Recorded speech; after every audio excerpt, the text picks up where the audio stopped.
Oh, hey, I didn't see you there. I was just going around cleaning up, trying to disinfect and try to get rid of all of the germs. Hey, this is something that has really been on a lot of our minds recently, hasn't it? We've all been pretty concerned, and rightly so, about the germs and the spread of germs, and about washing our hands, and about cleanliness. I remember my grandma always used to say, cleanliness is next to godliness, and that's something I've really been thinking about here a lot lately. I mean, it's even this stuff right here is so hard to find. It's almost nearly impossible. Uh, I remember a couple of years ago, my mother-in-law, she bought me this soap. I don't know if you can see it.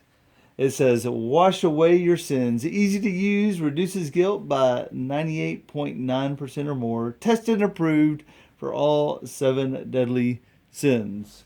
If you're looking for a soap like this, don't worry about it because I've tried it out. It doesn't work very well. But I wonder if sometimes this is how we treat Christianity, kind of like this bar of soap right here, or like a hand sanitizer right here. If we treat it as something that Christianity is something that we need to do, or a box to check, or a hoop to jump through so that we'll feel a little bit better about ourselves, if we treat sin kind of like something that is on our skin that we can just kind of wipe off, that's something on the outside of us. But I think this is not a new thought that we've had. I believe this is something that people have been thinking for thousands of years because Jesus addressed this in Matthew chapter 15, starting in verse 8. He says this. He says, these people honor me with their lips, but their heart is far from me. In vain do they worship me.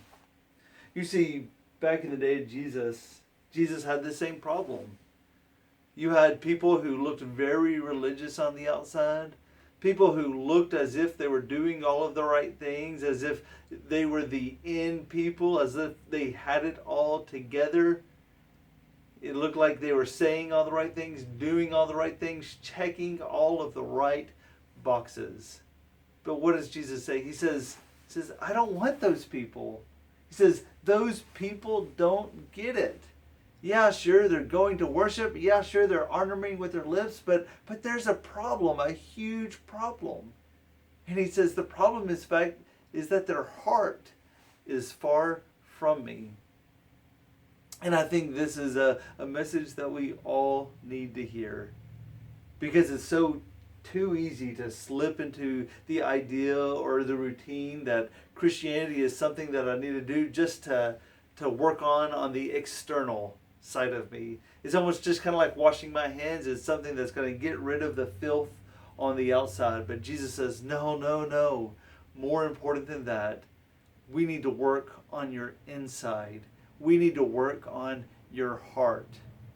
And what Jesus wants is not for us just to do a bunch of religious actions on the outside, but what he wants more than anything is he wants our hearts. He wants us to fall in love with him. And when we do that, all of those other things, all of those externals will fall into place.